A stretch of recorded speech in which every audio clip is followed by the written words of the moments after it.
And hard work. We're making America great again, and we're doing it much faster than we thought. And it's better, stronger, and our country is doing really well. I mean, at a level that nobody thought. We took a little excursion because we felt we. How good? Short term. Short term. Thank you. They're great. You know, we all together, in my first term, we rebuilt our military. And I didn't know I'd be using it so much in the second term, but we have a military like no other. It's not even close. But I especially want to recognize the rest of our amazing House Republican leadership team and so many of my friends that are congressmen, some senators. We have some great people in this room, but including Majority Leader, a real brave guy, because I know the real story. I was there that night with him in the hospital when he was given a very small chance of living by a doctor who was very good, by a wife who was desperately in love with him. She cried so much. Because I've seen the other two. I've seen guys at the end of the line, the wives aren't exactly shaken up.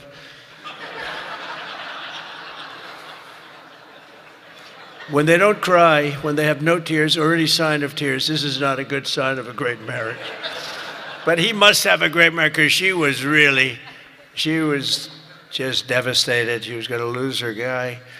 But it worked out that the doctor said more blood was put into him than he's ever seen. He was in big trouble. I looked at him that night and I said goodbye to him, but he made it.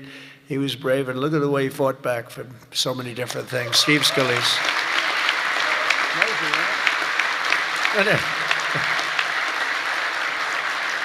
And we have another one, Tom Emmer, who I really got to know over the last few years, and I'll tell you, he's a winner. He's a champion with another great wife. We got good wives up in there.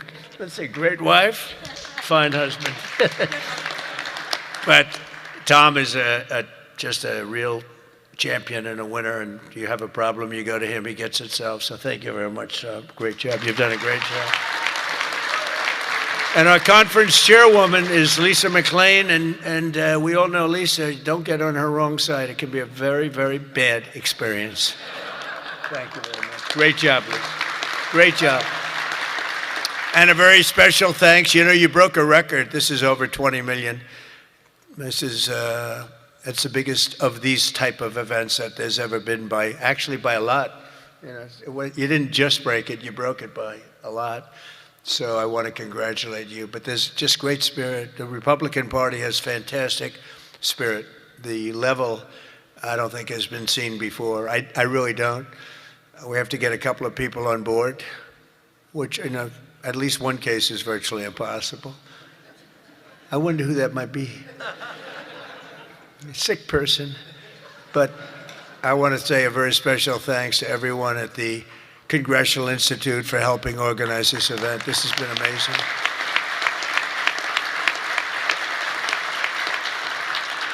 And over the past 9 days, we've been reminded of how vital our Republican majorities are.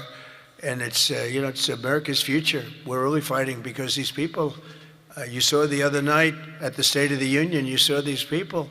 They wouldn't stand for a mother who just lost her daughter by having her throat slit from behind. They wouldn't stand for the helicopter pilot who just got the Congressional Medal of Honor for landing safely in Venezuela, a helicopter with a lot of soldiers on that, helicopter. And he was able to land it safely, and his leg was practically ripped off. And for those people that know about helicopters, you land them pretty much with your legs, right, Tom? You land them with the legs, and he was in bad shape, and he got it. He got that. Not only landed, he landed in exactly the right spot at exactly as blood was pouring down the aisle, which didn't make all of those soldiers in the back feel too good. They're looking at a pilot who's bleeding out.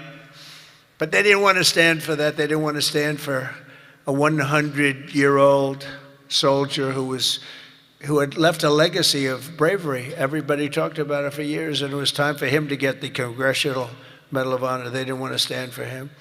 There's something wrong with those people, and we can't let them ever be in a position where they can lead this country again or destroy this country again, because we almost lost this country. This country was close to being lost.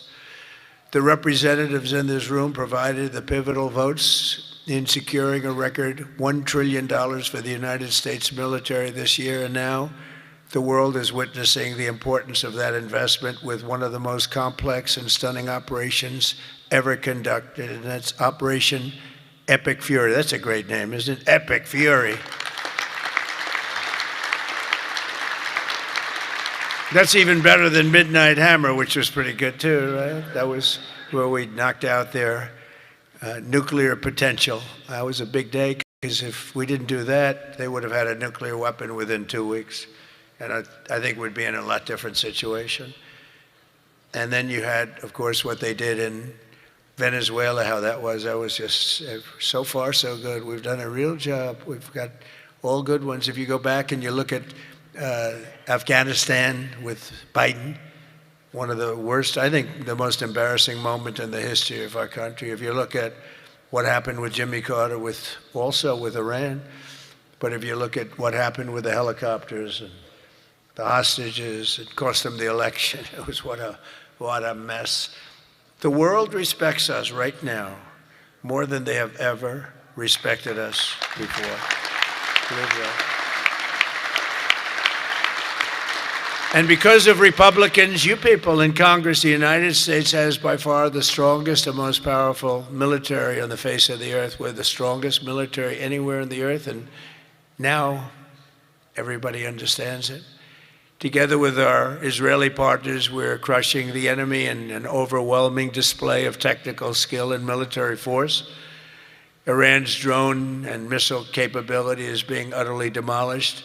The Navy is gone. It's all lying at the bottom of the ocean. 46 ships, can you believe it? In fact, I got a little upset with our people. I said, what quality of ship? Excellent, sir. Top of the line. I said, why did we just capture the ship? We could have used it. Why did we sink them? They said, it's more fun to sink them. I said, they like sinking them better. They say it's safer to sink them. I guess it's probably true. But think of it, we knocked out 46, and actually took 3.5 days. Their terrorist leaders are gone. We're counting down the minutes until they will be gone. Think of it, we had leaders, and they're gone. Then we had new leaders, and they're gone. And now nobody has any idea who the people are that are going to be the head of the country, and will not relent until the enemy is totally and decisively defeated.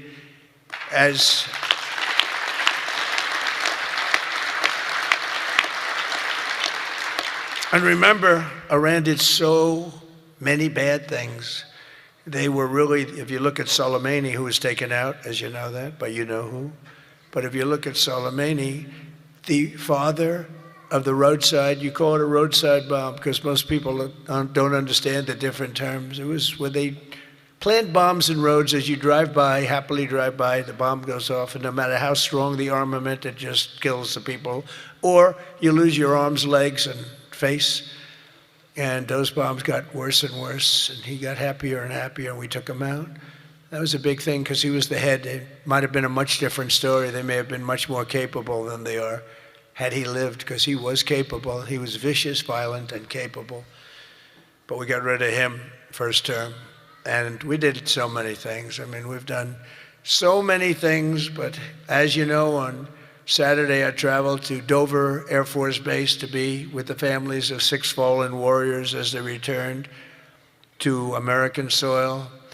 And I know that everyone in this room joins me in sending our prayers and eternal gratitude to the families of those great heroes. Those families are incredible families, devastating to be. Hardest thing to do, you know, I've done it a lot. The hardest thing to do is to go to Dover, because Dover is where, for the most part, a lot of the fallen, the warriors, the great young people that have died in war, they seem to mostly go to Dover. They come home to Dover. Dover does a great job of handling things. They have men assigned to the family. They have men and women that are incredible, assigned to the families. It's a beautiful thing, but it's also a very sad thing. But they all said one thing to me: make sure you win, sir. Make sure you win. They weren't playing games. They want to make sure. They said it. Everybody said it. They were separate, but everybody said the same thing. Make sure you win. We will. We've already won in many ways, but we haven't won enough. We go forward more determined than ever to achieve ultimate victory that will end this long-running danger once and for all. 47 years. It should have been done a long time ago. The world would have been a different place had some president had the courage to go and do it. They should have done it many, many times.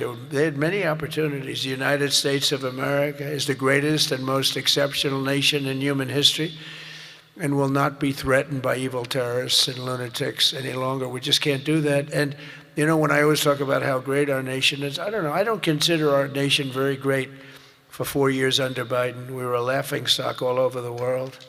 We were a laughingstock. So, you know, I say great, great, great, but I don't know. When you look at what happened with so many different things, the open border, 25 million people, many of them very bad people pouring into our country with open borders that just said, come on in, makes no difference. They emptied their jails into our country. 11,888 murders, 50% of which murdered more than one person. The drug dealers came in, the mentally insane came in, they emptied their mental institutions, they emptied their insane asylum. That's a step above a mental institution. They emptied them all right into our country, and we've done a great job of doing what we've done. Think of it, we have the lowest crime rate that we've ever had. We have the lowest murder rate in 125 years, and we're saddled with all of the problems of the criminals that were let in. You know, look, they're smart people. I know the people that run those countries, every one of them, and they're all streetwise, very smart, and I would do exactly the same thing. They emptied their jails into our country. I said that was going to happen when I heard that they were having open borders. I didn't believe that they were going to happen. When I realized that they actually were going to have open borders, I said, we're going to have every person in jail. We're going to have every drug dealer. We're going to have all these countries all over the world. The Congo, they emptied their jails all the way from the Congo to all parts of South America, Asia. They sent in their people in jail, murderers. Some of the worst people on earth got sent into our country. And I'll tell you what, ICE is unbelievable, what they have to put up with and how tough they have to be.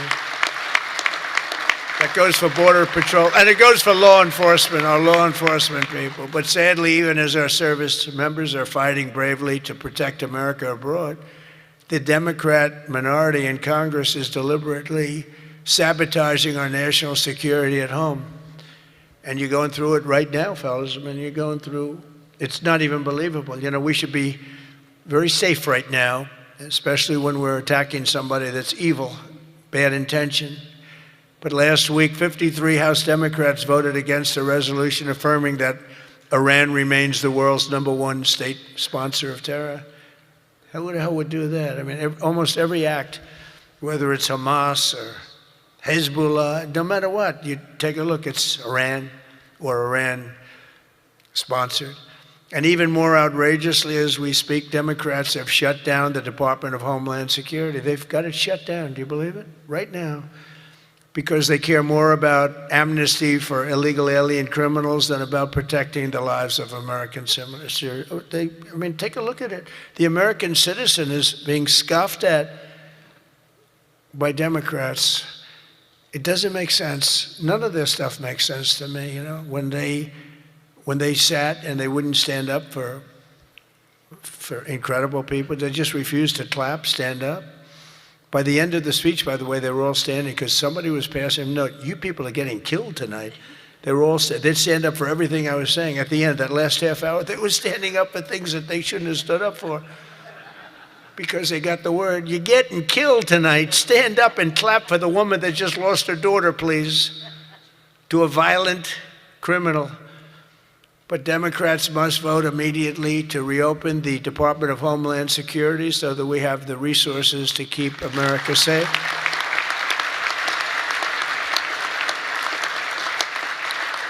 And under our pro-America, pro-worker, pro-family agenda, our country is winning again and America is respected again. And I think we have a country that's as hot as it's ever been, ever before, maybe hotter. And I say it all the time. The king of Saudi Arabia said it to me better than anybody could say it. He said, you know, I get along with him very well, very smart person.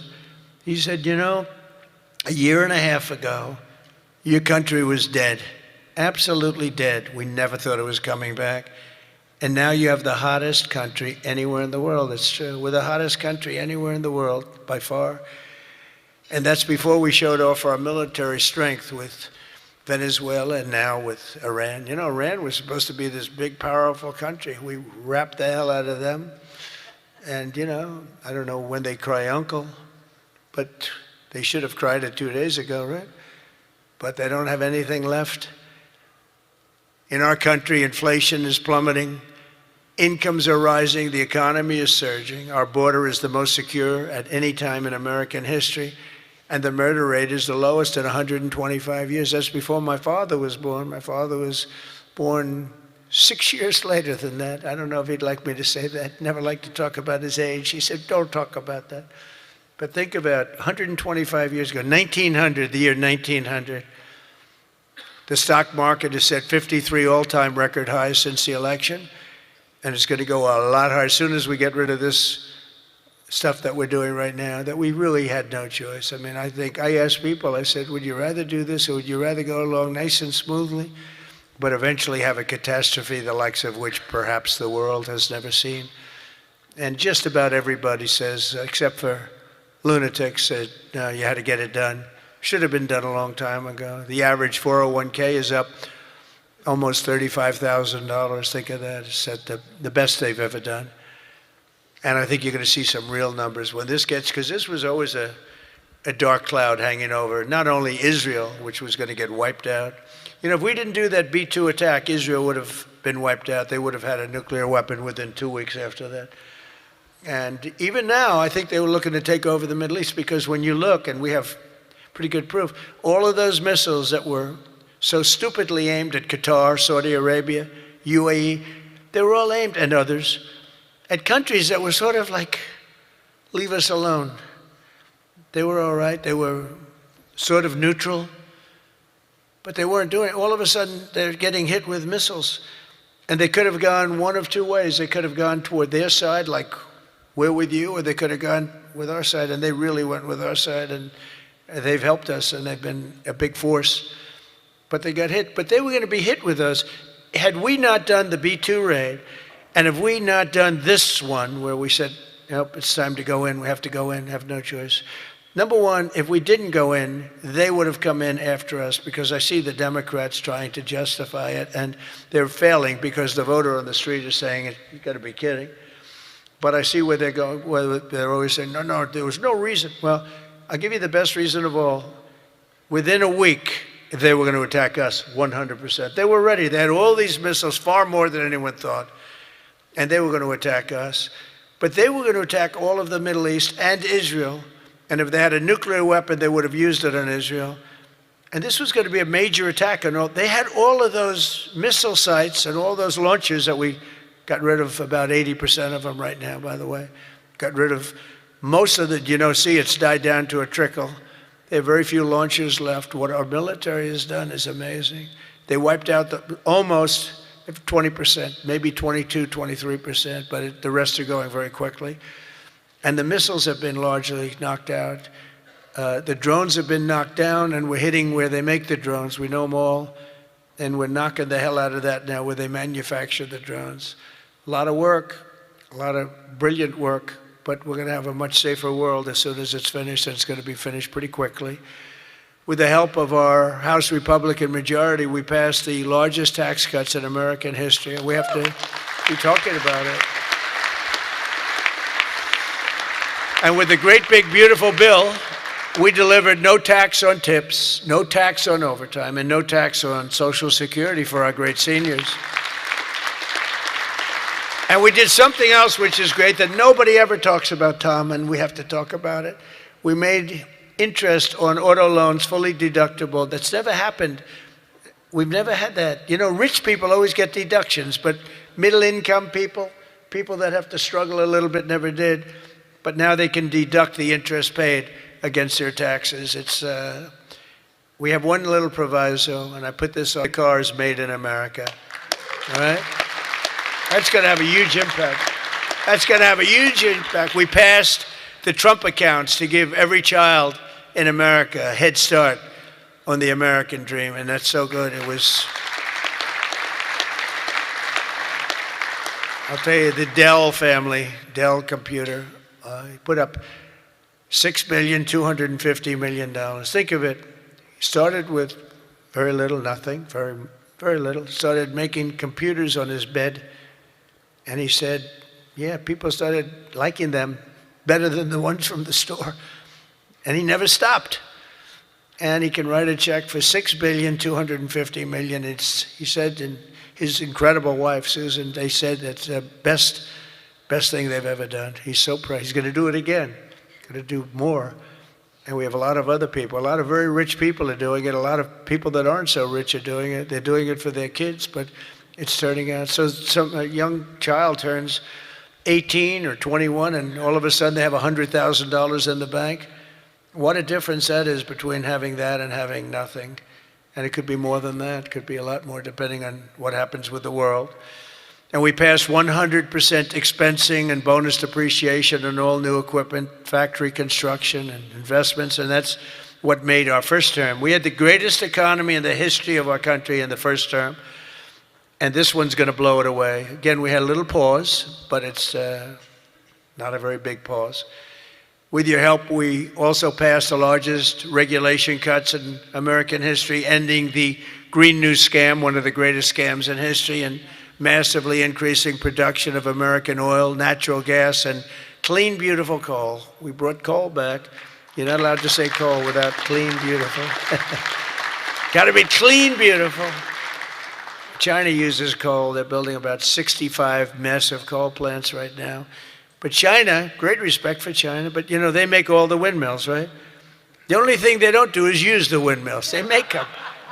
But try finding wind farms in China. There aren't too many of them. In my State of the Union address, I laid out an ambitious agenda that should be our roadmap this year, and it's starting with lowering the cost of living. You know, they gave us a mess. We inherited a mess, an absolute mess. And the mess was many things. They were bad with our military. They were bad with everything.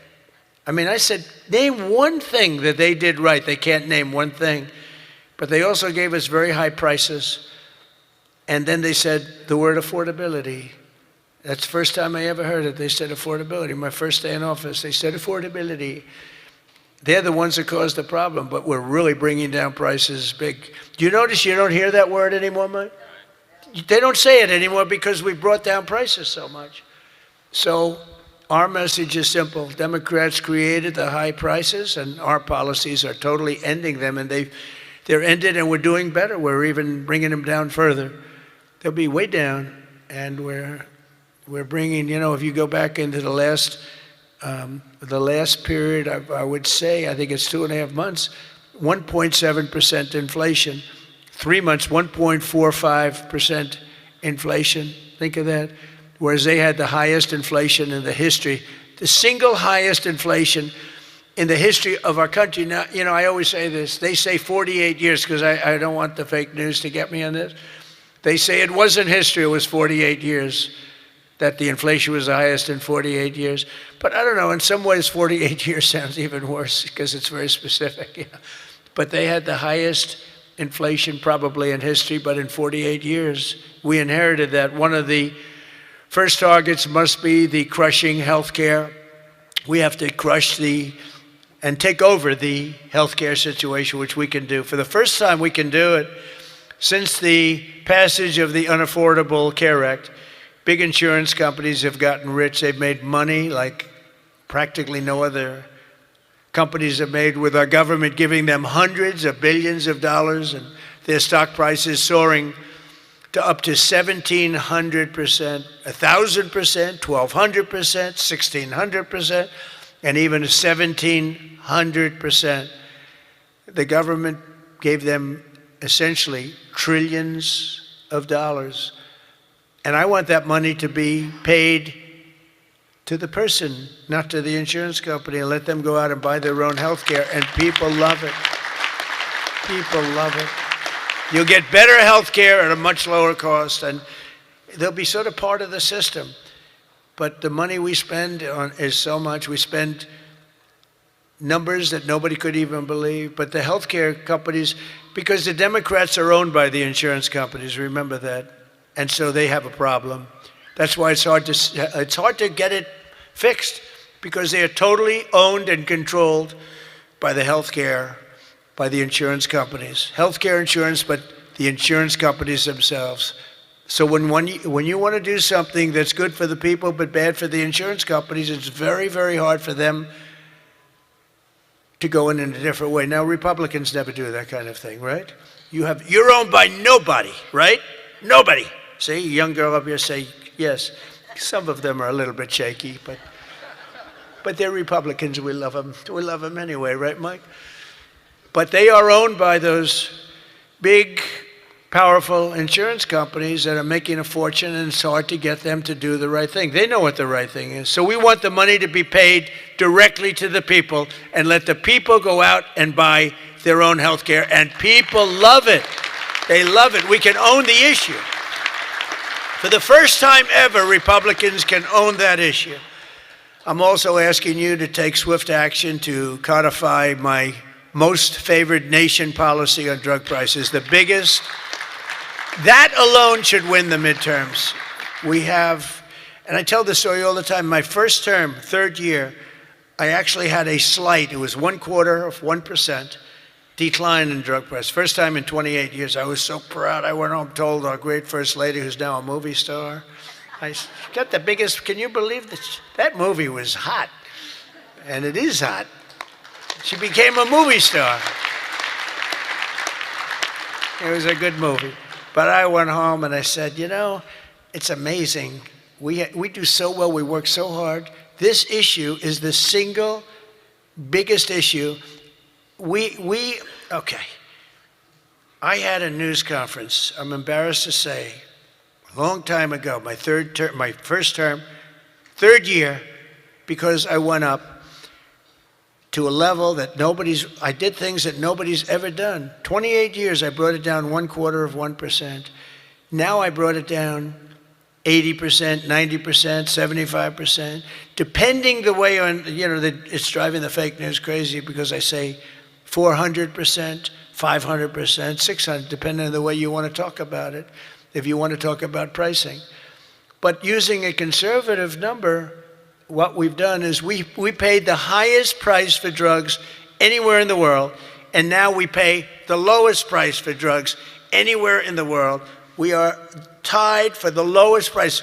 Whoever has the lowest price, that's what we pay. And I did that through tariffs. We had a little disappointing decision, to put it mildly, from the Supreme Court.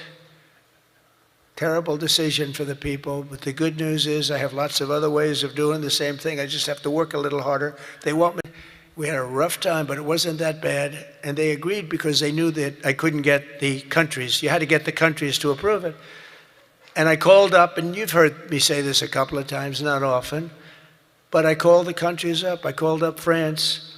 I said, Emmanuel, you have to cut your good friends from America a reasonable deal. What's happening is you are paying a tiny fraction for drugs. No, Donald, I cannot do anything about that. I said, you can. He said, no, I will not do it. I will not do it. Because he'd have to raise his pill from $10 to $20 and maybe even $30.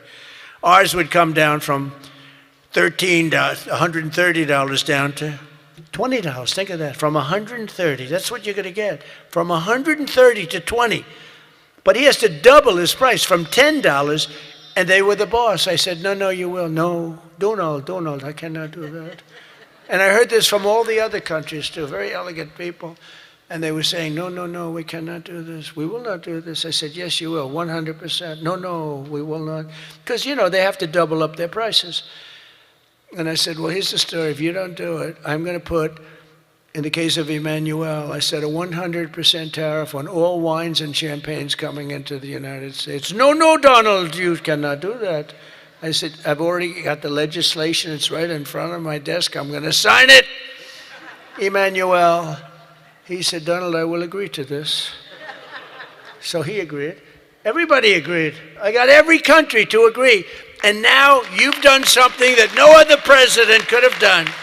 No, I don't want to brag. But, you know, they've said this about a lot of things. No other president could do some of this shit I'm doing. No other president.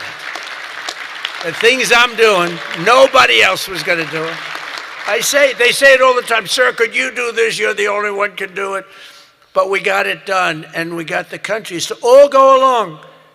Because I said, if you don't do it, I'm going to raise your tariffs to 200%, to 150%, and that's 10 times more than I'm asking for. And every single one, if it took me 5 minutes, that was like a long time. I was doing badly with that one. So now we have most favored nation pricing into permanent law, and you should codify it. But I don't care that much about codifying it, because what politician is going to agree to increase drug prices by 500%, okay? So, but it's still good to have it codified, don't you agree? You know, they're saying, sir, we have to codify it. I said, that's okay, but I'm not. Other things you should codify, that I can tell you. This one, you should codify, because you want to take credit for it. You want to take credit for it. So if you can, please codify it, get out there and codify. You're getting an 80%, 85%, 55%, 70% reduction in drug prices. Codify it. But if you don't, no president's going to raise it, in my opinion. Although they are crazy, you know, these people are crazy. They could find a way. You better get it codified. And as we work to bring down interest rates so that more Americans can afford a house, I'm also asking you to ban the Wall Street firms, large Wall Street firms, institutional investors, from buying up thousands and thousands of single-family homes, hundreds of thousands of homes, because homes really are for people, not for hedge funds. We want to get the market out so they can do it, and we're stopping it. We want people to be able to buy a house. It's the American dream. Buying a house is a part of the American dream. And we must also stand up for the safety of our citizens. One of my guests at the State of the Union was Anya Zarutska, the mother of beautiful 23-year-old Ukrainian girl who was stabbed to death on a train in North Carolina by a deranged criminal, arrested more than a dozen times. And I had the mother, as you know, at the State of the Union, and she was devastated. Beautiful woman, devastated. Uncontrollably devastated, and we couldn't get one Democrat to even clap. The Republicans clapped and went wild, and they loved her. Not one Democrat in that whole room even thought about clapping. They sat there frozen-faced, disgusting. House Republicans should get every member of Congress on record and pass a tough new crime bill that imposes harsh penalties for dangerous repeat offenders, which this nut was, cracks down on rogue judges and prosecutors, and ends no cash bail once and for all. No cash bail is a big part. I mean, you have a man murder somebody, and by that afternoon, he's out on bail. No cash bail. It's a huge problem. We also need to end deadly sanctuary cities, and you have bills before you now, and you're working on things, but hopefully you can do that, Mike, because it's terrible. They're sanctuary for criminals. That's all they are, sanctuary for criminals. They fight ICE all the time. That was the problem up in Minnesota. They had a lot of criminals in there. They wouldn't give it to us. And to stop illegal aliens who cannot even speak English from driving 18-wheel tractor trailers, they have no idea what they're reading. I wouldn't be able to do it in their countries. It has arrows, it has speed limits. They have no idea what they're reading. And in many cases, they're on drugs on top of that. We need to ban any state from granting commercial driver's licenses to illegal aliens. Have to do it. And I want to thank House Republicans for passing another common sense measure. I would think it's the easiest thing. I just told Mike. You know, you were at $19 million. I have to say this because I've never contributed. I was a huge contributor for years and years. Once I became president, I never contributed any money because the greatest thing about being president is I no longer have to contribute. Nobody ever asked me for money. They asked me for my endorsement. I've endorsed just about everybody in the room. But keep winning, right? Yeah. 124-0 this Tuesday. 124 wins, no losses. Is that good? And there were some rebels. We endorsed a few rebels, right? A few that Mike was saying, it's going to be a tough one. But we're 124-0. But as president, nobody ever asked me for money. And as president, you know, like as president, you sort of don't make campaign contributions. Right? It doesn't even. But I heard you were at $19 million today. I said, has that ever been done? No, sir, it's a record. But 20 would sound better, right, Mike? Yes. He said, I'm going to give you $1 million. It's the first time I've done it. I never did it before. I never did it before.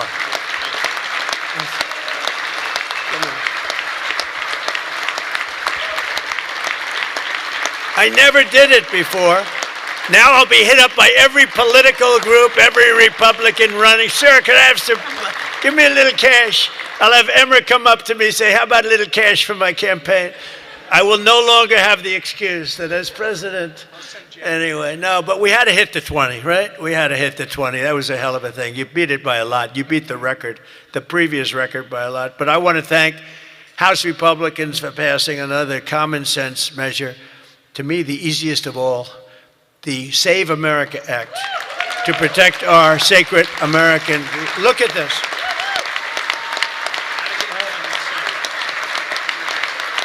Look.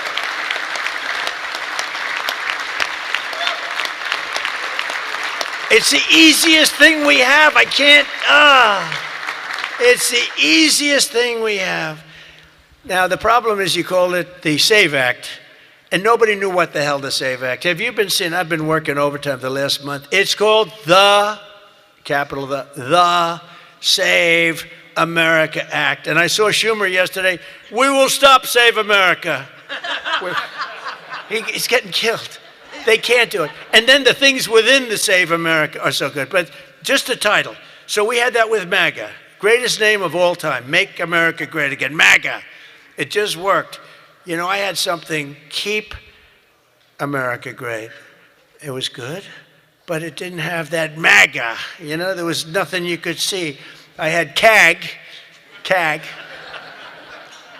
And CAG, I said, you know, no longer, that's not good. But MAGA is great, and we'll always respect MAGA. We love MAGA. We're never going to let you down with MAGA.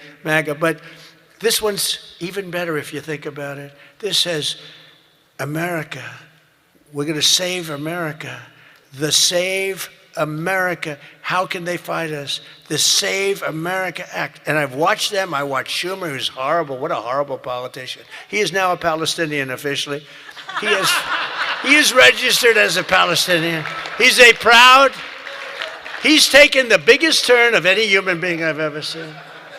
He's gone from totally pro-Israel to totally pro-Palestinian. He wants to protect the Iranian people that are quite nasty. But it's very simple. All voters must show the act. Voter ID. Ready? This is not complicated. Voter identification. Now, if, you know, I have a whole list, but I don't want to put, I have like hundreds of things on the list. If you go shopping, if you do this, if you buy a car, if you license a car, if you point to everything you need to have identification. So all voters have to show identification, ID. All voters must show proof of citizenship in order to vote. So you have ID and you have citizenship. So far, good. No mail-in ballots except for illness, disability, military, or travel. Mail-in ballots are a disaster. Jimmy Carter, the best thing he ever did, he headed a commission after he was president. It was the single best thing, and he did a thing on mail-in ballots. He said mail-in ballots should not be allowed because they are inherently dishonest. And we have seen it time and time again, and we just keep going with it. And I put that down as a top 3. Look, no mail-in. Now, you have the exceptions for the military, and I would even say foreign-based military. But for the military, for disability, for illness, And if you're traveling, you know, you have an excuse. And I was lenient on that. But those three things. Then I added two more. These are best of, you know, best of. These are called best of Trump.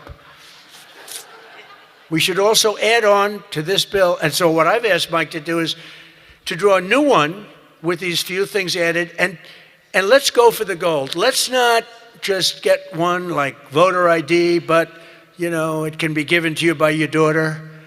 You know, your daughter, she has to be of age, like above 6 years old, she's allowed to say. You had to see some of this stuff is so bad.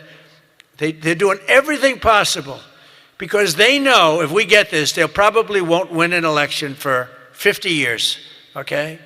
And maybe longer. And they're going to fight like hell. But boy, do they get killed. Because even the Democrats, you saw the numbers today, Democrats voted 86% that this stuff should be passed. The Democrats. With Republicans, you're at 98%. But Democrats are at 86, except for the people that run the Democrat Party, because they want to try and win elections illegally. It's the only reason you vote against voter ID is because you want to cheat. There's no other reason. They come up with reasons. They say, it's racist. That's their number one, racist. Then you have to explain it, and they're just sitting there mumbling. They can't explain it. And it's actually very insulting when they use the term racist. Very insulting to the people that they're trying to so-called defend, but they're not defending. Then I wanted to add two more to it because they're, I say 95%, maybe 100%. No men in women's sports, very simple. Add that in. And I wanted to add in one other, I'm not even adding in no open borders because, you know, there's some people that like open borders. These people are crazy, but that's okay. Because I want 5 things that are like close to 100%. No transgender mutilation surgery for our children. You can't have transgender for our children. So those 5 things. 5 things. Voter ID, citizenship, mail-in ballots, no mail-in ballots. Right?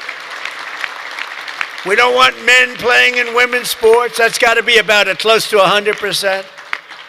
We don't want men playing in women's sports and no transgender mutilation of our children.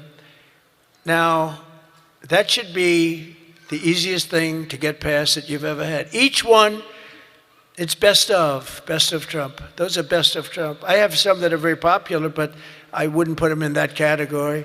This is the number one priority. It should be for the House. And I'd like to ask Tom, Steve, Mike, all of you, if you would, I'd like to have you go back and Lisa, hello, darling. She was screaming her affirmation of what I said. The kid went wild. She was so happy that somebody finally said, let's vote on this. Lisa, you're going to get it done. Okay, I'm going to count on you. Forget the men up here. I'm going to count. Deal. But it's actually a matter in a serious way of national survival. We can't have these elections going on like this anymore. You know, you use paper ballots. If right now they have watermark, it's so safe, it's so good. You put it, it gets under a light. It says, you know, a code. It's very, very hard to cheat. Another thing, and I don't even bring this up, it costs 7% the cost of those crazy machines. You know, I love the machines where they get the machines, they spend all this money, and they announce during the election that the tabulation will go along for another 3 weeks, right? With mail-in voting, you know, there's not a country in the world that does mail-in ballots anymore. They tried it. France tried it. It failed. They go to paper ballots. They're all doing paper ballots right now. Most of them are doing paper ballots, except us. And nobody is doing what we're doing. And there's no elections so corrupt as the elections in the United States of America. And we can solve them with this. And the reason I put those other two that have not much to do with it is because they are equally popular. And I think it might help us.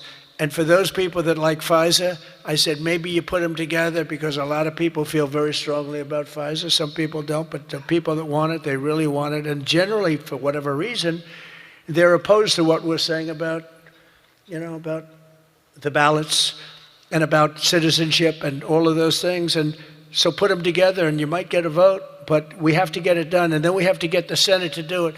But if you could send a bill up to the Senate, we're going for the gold. We don't want what was said. The SAVE Act, it was all right. Nobody knew what the hell it was, including me. I kept saying, what's this? Save America Act. Don't ever say SAVE Act again. It's a loser. The SAVE Act. Nobody has any idea what are we trying to save. It's the Save America Act. If you could send it up in full form, meaning just straight, we will, I think the Senate has to approve it. I really do. I think, and they're going to have to go the filibuster, and maybe it's going to be the talking filibuster like the old days, the great Jimmy Stewart, right? Remember the great movie, Jimmy Stewart? But they have to get it done, because if we don't get this done, if it takes you 6 months, I'm for not approving anything. I'm for not approving anything. I don't think we should approve anything until this is approved. And they can't win politically. Look, you have them in a corner, and they're listening to every word I'm saying, and it doesn't matter, because they can't win it politically. Because when they say, we don't want voter identification, we don't want proof of citizenship, all these things are just losers for them. And they won't be able to withstand it. Just like at the State of the Union, they started clapping at the end. I said that. And the reason, because politically, you have to stand for these great people that were being. And the word came out from people watching it on television, you guys are getting killed. And this is an even bigger example. So if I could ask the people in this room to go for the gold. We're going for the gold. We're not going for the bronze. We're not going to sign a watered-down version like has been sent up there. Let's go for the gold, and let's just not accept anything else. I'll tell you what, I'm willing to just sort of say I'm not going to sign anything until this is approved. I really am. That's how bad it is. And we're going to have to push the Senate, because you have 4 or 5 senators that are, I don't know, 4 or 5 Republican senators. You'll have to explain them to me, but we're not going to get into that. But we're going to push them to get it done, because I don't think you can politically exist if you're not going to do voter ID and these things. I don't think the people in this country will stand for it. So I'm making my biggest plea tonight. It'll make you, and I'm not doing it for this reason at all, it'll guarantee the midterms. It'll guarantee the midterms. If you don't get it, big trouble, my opinion. If you get this, your midterms, and they know it. For 2 reasons. Number 1, they won't be able to cheat. And number 2, the people are demanding it. Every time I go out, Save America, sir, Save America Act. We want the Save America Act, sir. That's all they talk about. They don't talk about housing. They don't talk about anything. That's what they talk about. And if you send it up there, you're going to win the midterms at levels that you can't even believe. And you're going to win every election for a long time until somebody really screws things up, and hopefully that won't happen. But I've never been more confident that if we keep these promises and deliver on this popular agenda, the American people will stand with us in overwhelming numbers, just as they did in 2024. I heard Mike say it's actually 78 million votes, but it was actually 86. You know, they cheated like hell, but it was too big to rig. Remember? I won 3 times. First time was great. Second time, they cheated like hell. It was COVID. And their cheating was at an inspirational level. We can't let that ever happen again. And then they cheated again in the last election, but I went up. The term I used most was too big to rig. You got to go out, don't believe, because we had polls having us way up. I said, don't believe the polls. Go out and vote. Make it too big to rig. And that's what happened. A couple of races they cheated on, they got away with it. A couple of Senate races, my opinion. But we have to make it too big to rig, and that's what we did. But we shouldn't have to win an election that way. You're going to have a hard time winning elections that way. So you got to get that passed. And if we fight, we will win, and we will make our country safer and stronger and richer and greater than it ever has been before. And I want to say, very importantly, because they would like you not to say this, because this is a terrible thing in their opinion to say, God bless you and God bless America. Thank you very much, everybody. Thank you very much.